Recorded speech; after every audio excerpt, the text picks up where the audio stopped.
सावधान।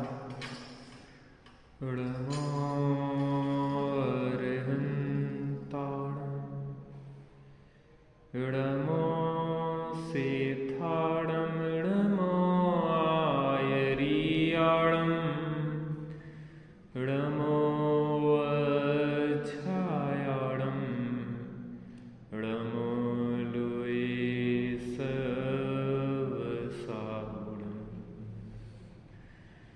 मोक्ष मार्गस्य नेतारं भेत्तारं कर्म भूभृतां ज्ञातारं विश्वतत्त्वानां वन्दे तद्गुणलब्धे।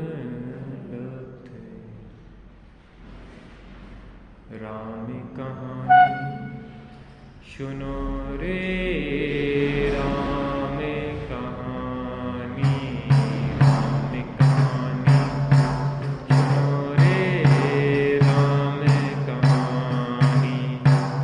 सुनत हरस आवे ओ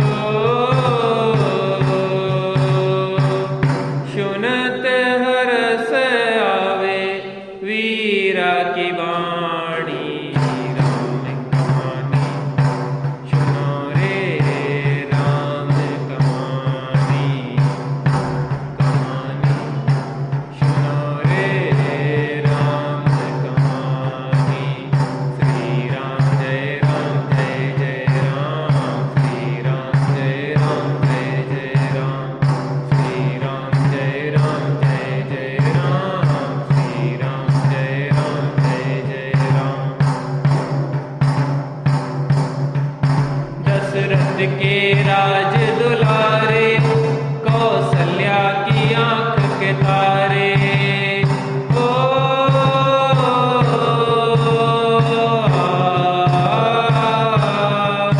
दशरथ के राज दुलारे, कौसल्या की आंख के तारे।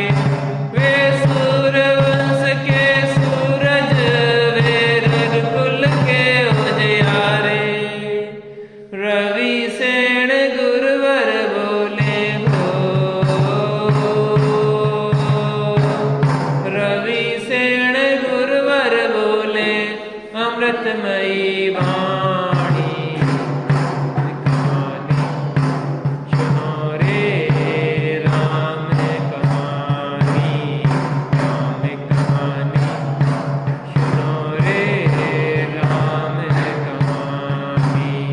श्री राम जय राम जय जय राम, श्री राम जय राम जय जय राम, श्री राम जय राम जय जय राम, श्री राम जय राम जय जय राम।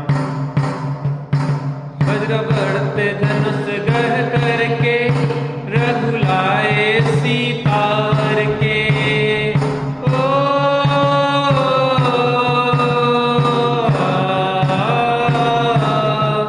वज्र बढ़ते धनुष गढ़ करके, रघुलाए सीतावर के। घर त्याग हुए वनवासी, पितु की आज्ञा सिर धर के। लखन सियाले संग हो,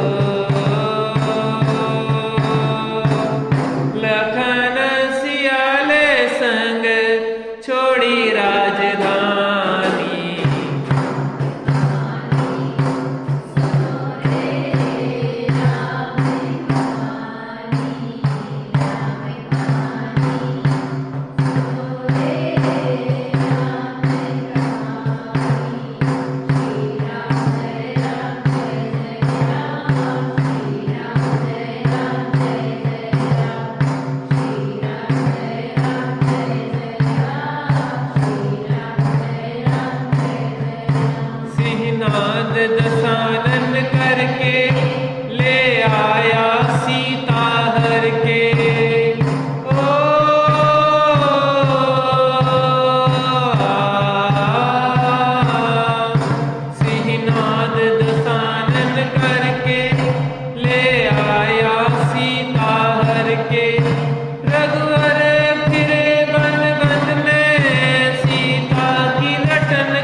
छोड़ के मत जाओ। दृढ़ता धरी सीता ने हो, दृढ़ता धरी सीता ने आत्मज्ञान बल से।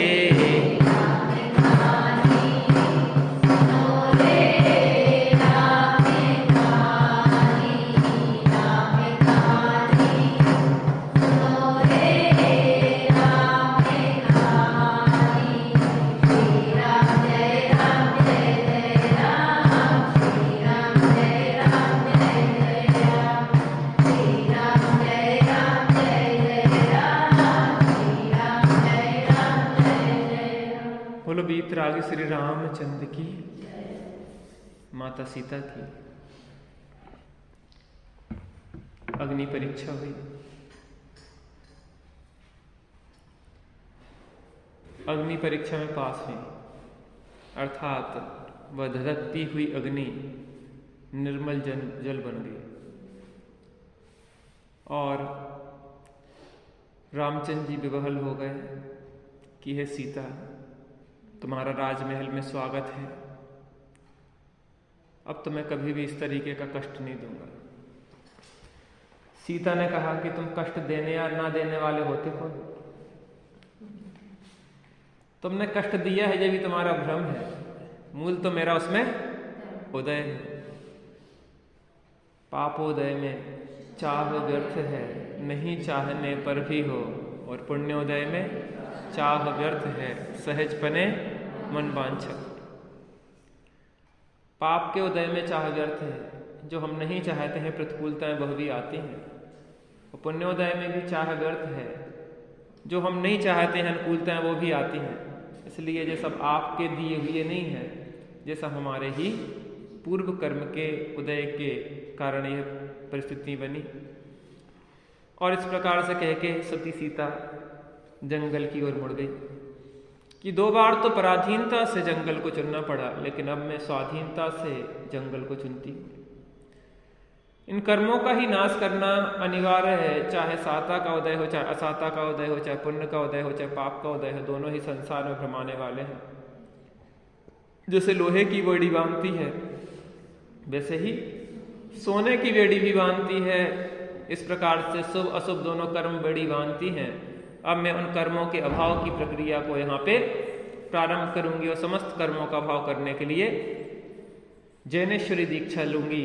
यद्यपि आर्यिका दीक्षा लेने में संपूर्ण प्रकार से निर्ग्रंथता नहीं होती है, संपूर्ण कर्मों का नाश नहीं हो पाता है, लेकिन क्रमशः उस मार्ग पे बढ़ा जा सकता है। जिस स्थिति में जितनी आराधना हो सकती है उतना तो जीव को करना ही चाहिए। यहाँ सकल भूषण केवली विराजमान थे और वहां पे श्री रामचंद्र जी अपने अनुज भाइयों के साथ वहां पे गए और वहां पे प्रश्न किया अभय घोष मुनिराज ने, हे भगवान, आत्मा का स्वरूप क्या है? कर्म बंध कौन कौन प्रकार का होता है? किस कारण से यह जीव संसार में भ्रमण कर रहा है? तब केवल भगवान की दिव्य ध्वनि में क्या संदेश खिरा? वीतरागी देव तुम्हारे, जैसा जग में देव कहाँ।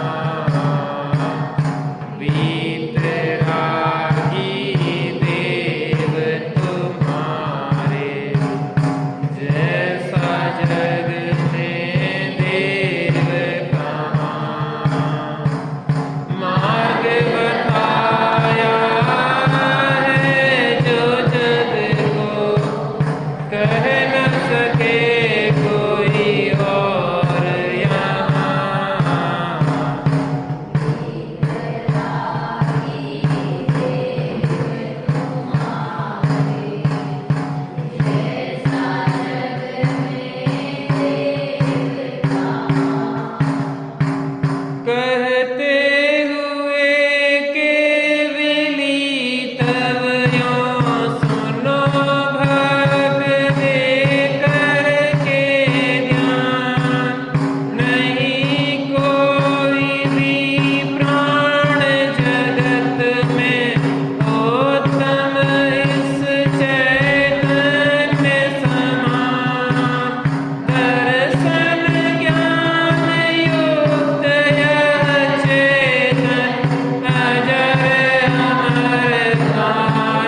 समझाया केवल ज्ञानी की कि हे भव्य जीवों, ध्यान दे के सुनो, नहीं कोई भी प्राण जगत में उत्तम इस चैतन्य के समान, चैतन्य के समान कोई भी वस्तु नहीं है ये उत्तम मंगल और शरणभूत है। यह दर्शन ज्ञान युक्त चेतना है जे अजर और अमर है, आनंद स्वरूप है। कौन? मैं। किंतु मोह से बना हुआ है अब तक यह क्लेशों का कूप। आनंद स्वरूप होने के बाद भी क्लेशों का घर बना हुआ है। इसमें किसकी भूल है? मेरी स्वयं की ही भूल है। भूल आपको भर आत्म तत्व ही सार वेश में देहादिक पर वस्तु असार, पर की ममता से होता है जन्म मरण बारंबार। हो विरत जो सकल लोक से करता शुद्ध आत्म प्रधान, असता नहीं बनोद जाने, कर लेता अपना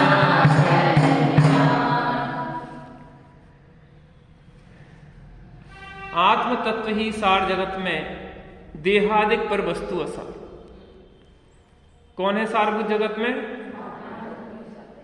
एक आत्म तत्व ही सारभूत है। एकत्व निश्चयगत समय सर्वत्र सुंदर लोक में, इस लोक में एकत्व विभक्त जो शुद्धात्मा है वही सबसे सुंदर है। विसंवाद नहीं है, पर बंध की वह कथा ही एकत्व में, उस एकत्व विभक्त में पर के साथ एकत्व की जो कथा है वही विसंवाद करने वाली। आत्मा तो एकत्व विभक्त स्वरूप है। अरे संयोगों के बीच में भी भिन्न है। संयोगों विभावों के बीच में भी भिन्न है।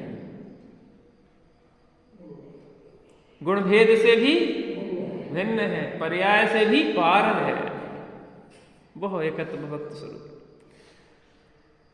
देहादिक पर वस्तु असार, देह शरीर, देह माने शरीर, कुटुंब परिवार पैसा धन आदि क्या है? सब असार वस्तुएं हैं।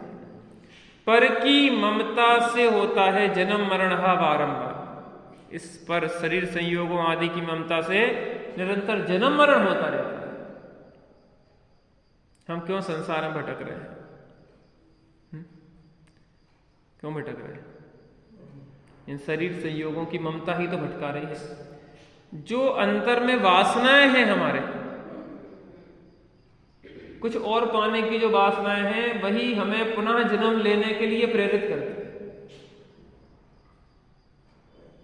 हमें ऐसा लगता है जे और मिल जाता, इसको और भोग लेते हैं, इसको ऐसा कर लेते, इसको ऐसा कर लेते, स्वर्गों में भी तो सुख है, वहां जाके स्वर्गों के सुख भोगेंगे। तो स्वर्ग में जाना पड़ेगा, वहां के दुखों को भोगना पड़ेगा। दुखों को भोगेंगे कि सुख को भोगेंगे?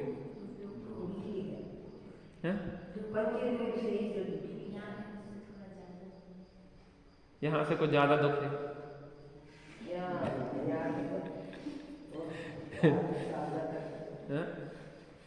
ऐसा समझो जैसे किसी के सामने एक सब्जी और रोटी रखी हो तो उसको ज्यादा चुनाव की कष्ट नहीं है, शांति से खा लेगा एक सब्जी रोटी। जिसके सामने 20 रखी हो, जिसके सामने 200 रखी हो, जिसके सामने 500 1000 रखी हो, बफर सिस्टम और छीनो झपटो खाओ, क्या होगा उसका हाल? अंत में पश्चाते हुए वापस आएंगे, अरे रसमलाई तो रही गई। अरे ये जूस का जो स्टॉल था जो पहले क्यों नहीं देखा? यहाँ तो सीता फल की रबड़ी बनी हुई थी, जो तो रही गई, और आज नहीं तो कल खाएंगे अपन मिलके। जे और परेशानी का कारण है। इतना समझो कि जिसके पास एक ऑप्शन है ना वो शांति से जीता। किसी की एक पत्नी है तो कम दुखी, और जिसकी हजारों लाखों पत्नियां हों, उसका क्या हाल होता होगा। इसलिए तो देवों के दाढ़ी मूछ के बाल नहीं होते, खींच लेती हैं सब खींच खांच के बराबर कर देती, परेशान कर देती। कष्ट ये थोड़ी ना है कि बाहर में लड़ती भिड़ती हैं, कष्ट ये भी है तो राग का जो बंधन है। चलो नंदनवन घूमने चले, कहाँ चलो, नंदनवन कहाँ है, उस सुमेरु पर्वत के, चलो नंदनवन घूमने चलेंगे। वहां पे वो अकृत्रिम जो है ना वाटिकाएं आदि हैं, वहां पे स्विमिंग पूल भी है अकृत्रिम, रत्न चढ़े तो महल वगैरह भी है वहां पे नंदनवन आदि में। अब आदमी परेशान हो जाएगा कि नहीं हो जाएगा, मुझे बताओ। कभी यहाँ घूमने चलो, कभी वहां, डिमांड पे डिमांड, डिमांड पे डिमांड, हजारों लाखों, एक की डिमांड पूरी नहीं हो रही, हजारों लाखों की कैसे हो। सुविधाएं सब हैं, लेकिन जाना तो एक ही व्यक्ति को 10 लोग खींचे तो कैसे काम चलेगा। तो वो ज्यादा दुखी है कि सुखी है, तो अपन को दुखी होने चलना क्या वहां पे।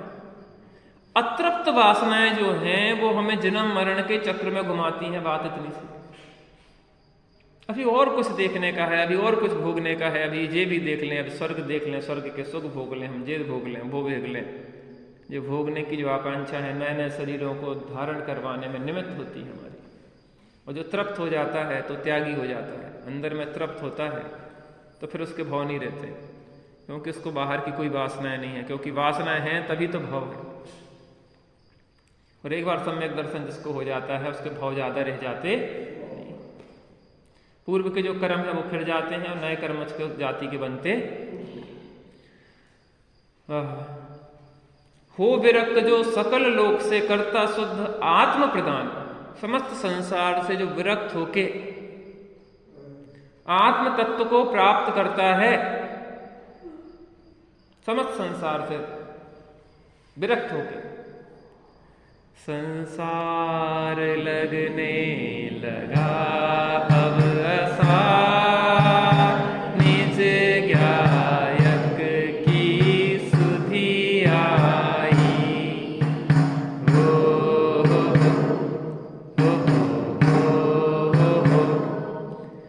यतियों के मार्ग की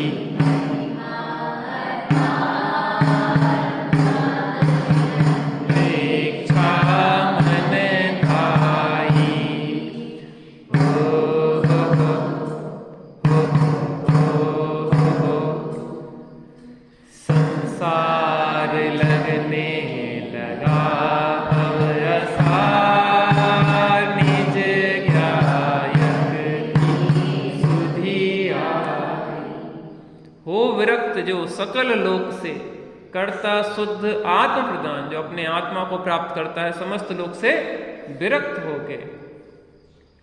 फंसता नहीं वह मोह जाल में, कर लेता अपना कल्याण। जिसको शुद्धात्मा की प्राप्ति हो जाती है फिर वह कहीं फंसता नहीं है, कहीं अटकता नहीं है, किसी में भटकता नहीं है। क्योंकि अटकन और भटकन तभी तक है जब तक कि अपनी स्वसत्ता का परिचय नहीं हो। जिस क्षण हमें अपनी स्वसत्ता का परिचय हो जाता है, तीन्द्रिय आनंद को जो जीव भोग लेता है, फिर वो पंचेंद्रिय के विषय भोगों में उसकी अटकन नहीं रहती है। बस वो तो तृप्त हो जाता है। जो तृप्त है वही त्यागी है। हाँ,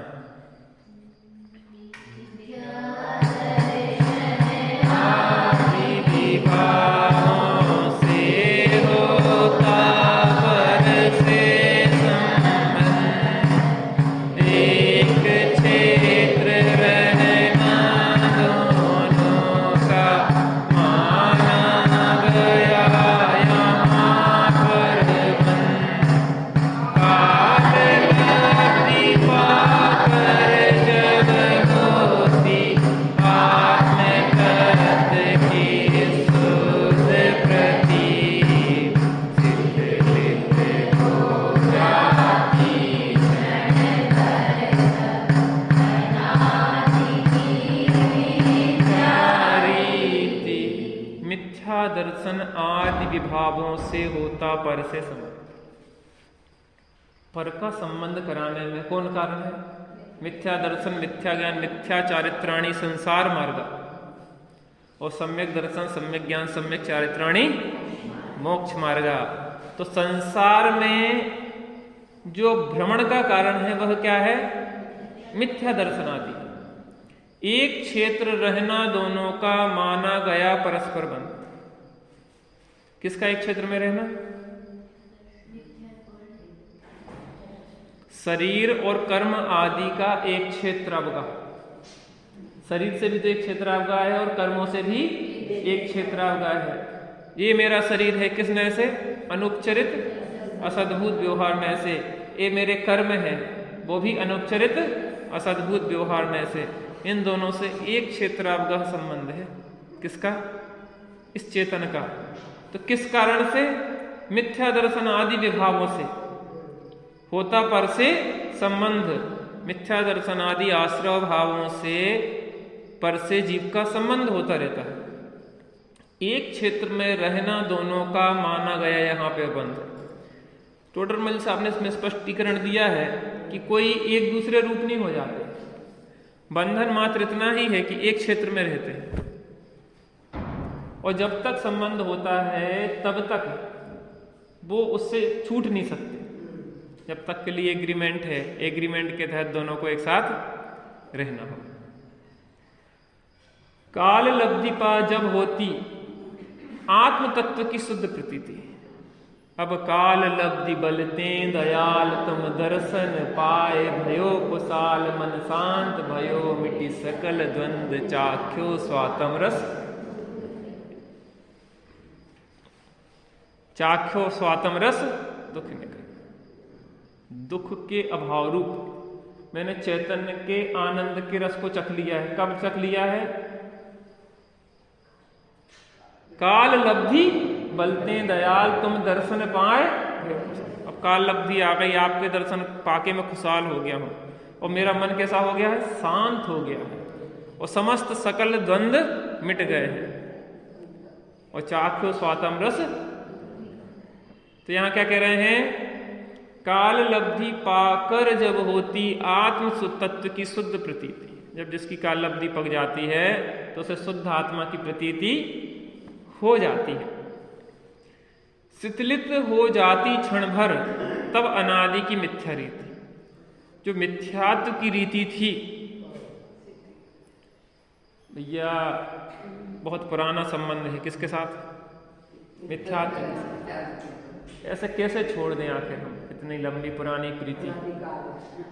जैसे कि नेमी कुमार और राजुल की थी। 7 भाव से थी, कितने भाव से? 9 भाव से थी। 9 भाव की प्रीति कैसे छोड़ दें? ऐसे ही अनादिकाल की प्रीति कैसे छोड़ दें? संयोग और संयोगी भावों से।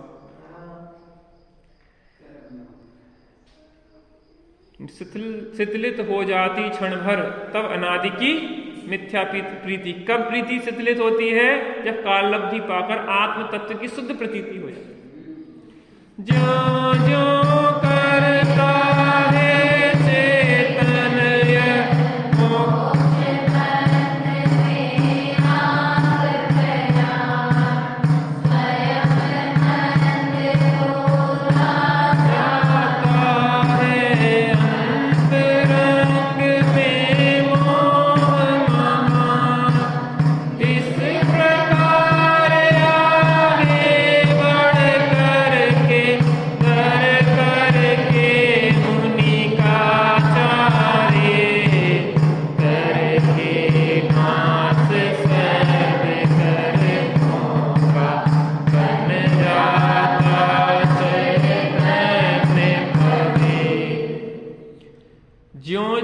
करता है चेतन यह मोक्ष पंथ में आप प्रयाण।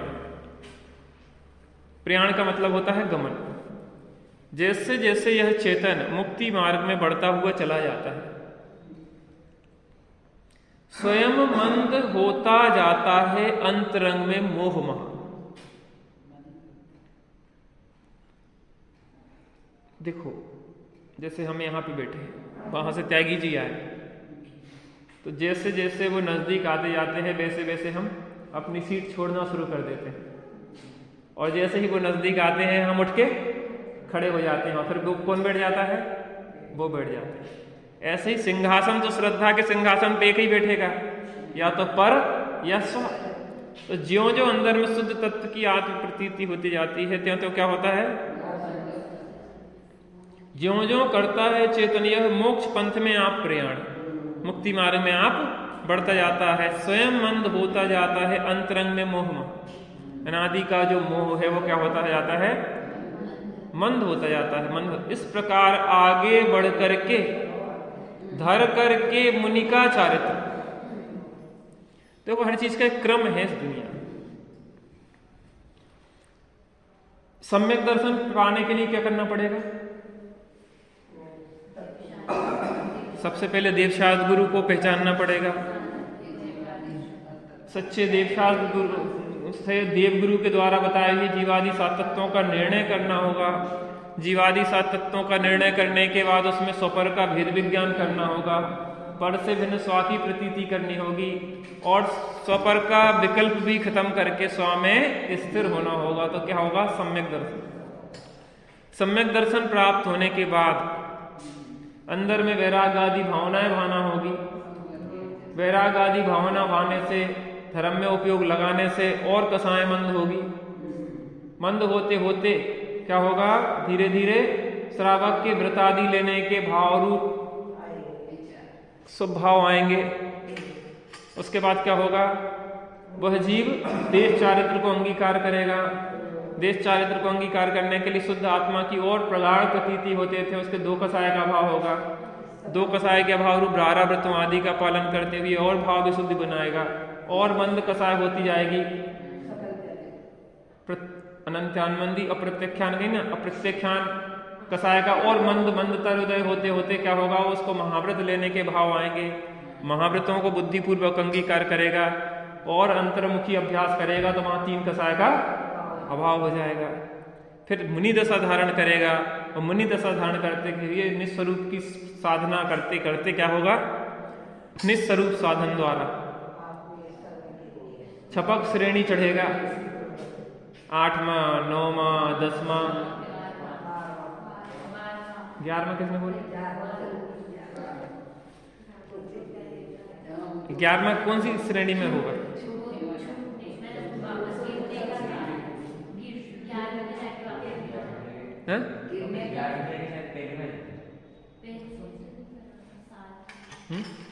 बता। मैंने 10वें के बाद 12वां क्यों बोला, 11वें पे क्यों नहीं गया, क्योंकि सीढ़ी में तो क्रम ऐसे ही होता। दीदी को नींद आ रही है, क्या होता है 10वें के बाद 11वां आना चाहिए। 12वें में सीधी छलांग क्यों लगाई, जो उत्तर सही नहीं आया अभी।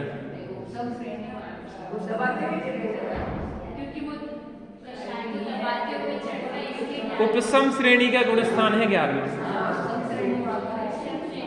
उपसम श्रेणी वाला क्योंकि दबा के आगे बढ़ रहा है, तो वो नियम से गिरने वाला है, और इसलिए जो छपक श्रेणी चढ़ता है वो सीधे 10वें से 12वें में जाता है। फिर उसके बाद 13वें में जाता है, उसके बाद अर्यंत दशा प्रकट होती है, और उसके बाद क्रम से क्या होता है, अभी 4 घातीय कर्मों का नाश हुआ।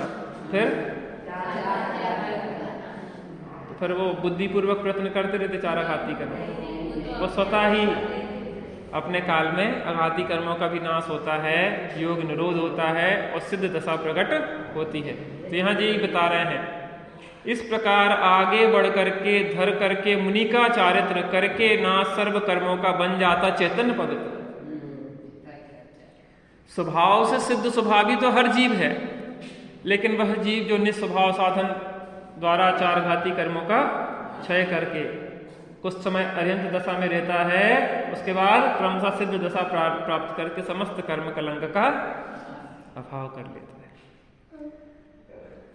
हाथ जोड़ बोले तब हल हर जानू सकल जगत कीरी, शक्तिमान को सब किंतु न छूटे लक्ष्मण की, उस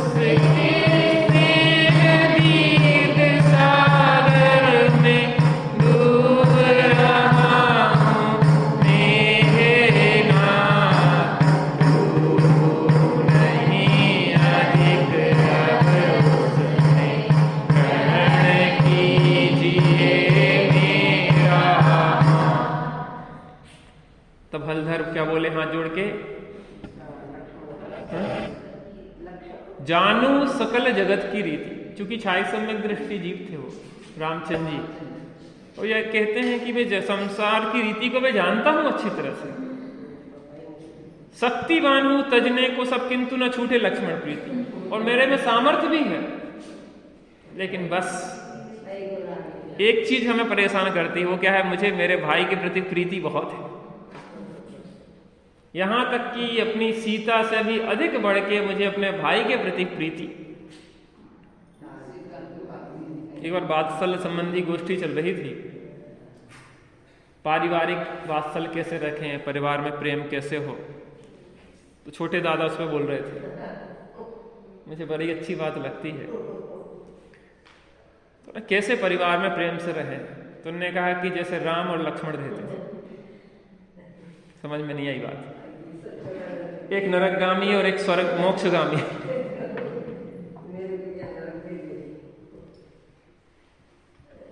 आप सोचो कैसे रहते होंगे साथ में, और इतनी प्रगाढ़ प्रीति, एक एकदम उत्तेजित हो जाता था, उत्तेजना में कुछ नहीं दिखता था एकदम से, और एक बिल्कुल गंभीर समुद्र की तरह रहते। ऐसे दो विपरीत प्रकृति के लोग, विपरीत स्थानों पे जाने वाले, जब इतनी प्रगाढ़ प्रीति हो सकती है कि एक तो दूसरे की मरण की खबर सुन के मर गया,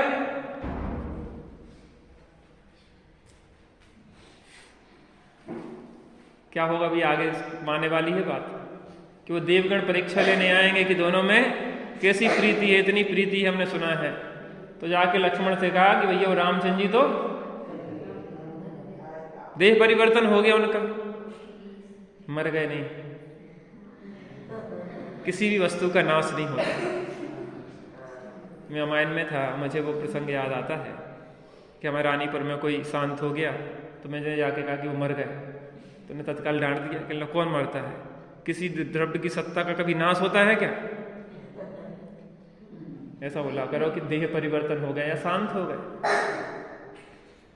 शब्दों से भी तो पता पड़ना चाहिए कि क्या बात है, मर गए, किसका नाश होता है, ना शरीर का नाश होता है, ना उन पुद्गल परमाणुओं का नाश होता है। शरीर माने शरीर के जो पुद्गल परमाणु उनका नाश नहीं होता, आत्मा का तो नाश होता ही नहीं, परिवर्तन होता है।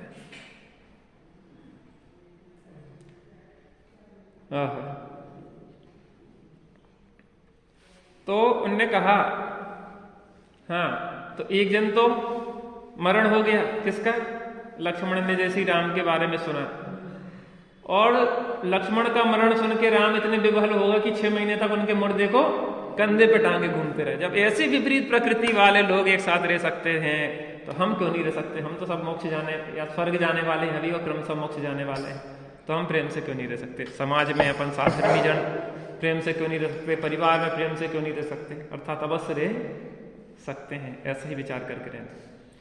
तो वो कह रहे हैं कि उनके किंतु न छूटे लक्ष्मण प्रीति, उसके स्नेह दीर्घ सागर में डूब रहा हूं मैं है नाथ।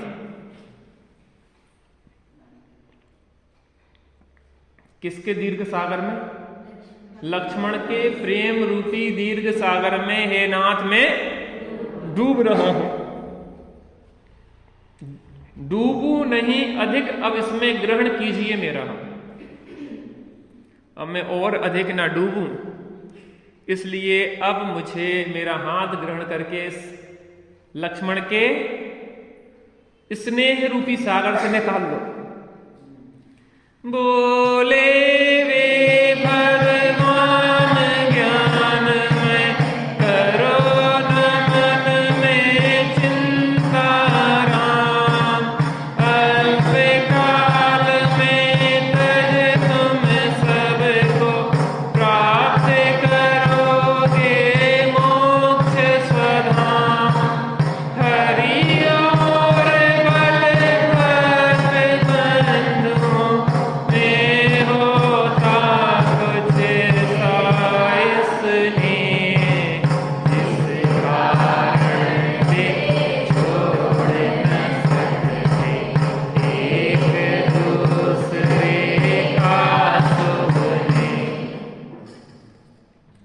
रामचंद्र जी ने कहने लगे कि हे सकल भूषण प्रभु, आप मुझे स्नेह सागर में डूबने से बचाओ। तो भगवान की दिव्य ध्वनि में आया, बोले वे भगवान ज्ञान में करो न मन में चिंता रहो। हे राम, बिल्कुल भी चिंता नहीं करो, अल्प काल में तज तुम सबको प्राप्त करोगे मोक्ष सुधाम। शीघ्र ही इन सबको छोड़ के तुम क्या प्राप्त करोगे? मोक्ष रूपी अपने धाम, अपने घर को प्राप्त करोगे।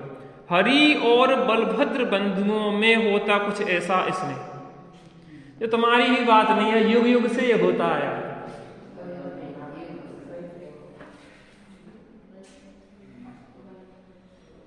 हरि और बलभद्र, हरि माने नारायण, और बलभद्र में कुछ ऐसा ही प्रीति होती आई है युगों युगों से, इसी प्रकार का इनमें प्रेम होता है, जिस कारण वे छोड़ न सकते एक दूसरे का शुभ नेह, इसलिए वो एक दूसरे का शुभ नेह छोड़ने में असमर्थ होते हैं। इसलिए राम, तुम चिंता नहीं करो, विश्वास है शीघ्र भी मिटेगी, स्वभाव के सन्मुख कैसे टिकेगी। विश्वास शीघ्र भी मिटेगी और स्वभाव के सन्मुख ये मोह भी। आत्म राम आत्म राम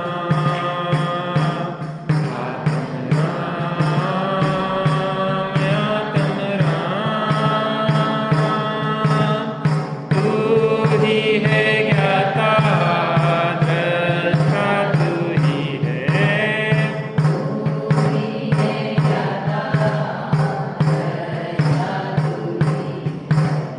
मैं ही हूँ ज्ञाता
वीतरागी श्री रामचंद्र की, कारण परमात्मा आत्मा राम की।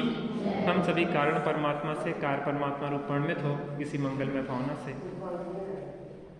अब अपनी चर्चा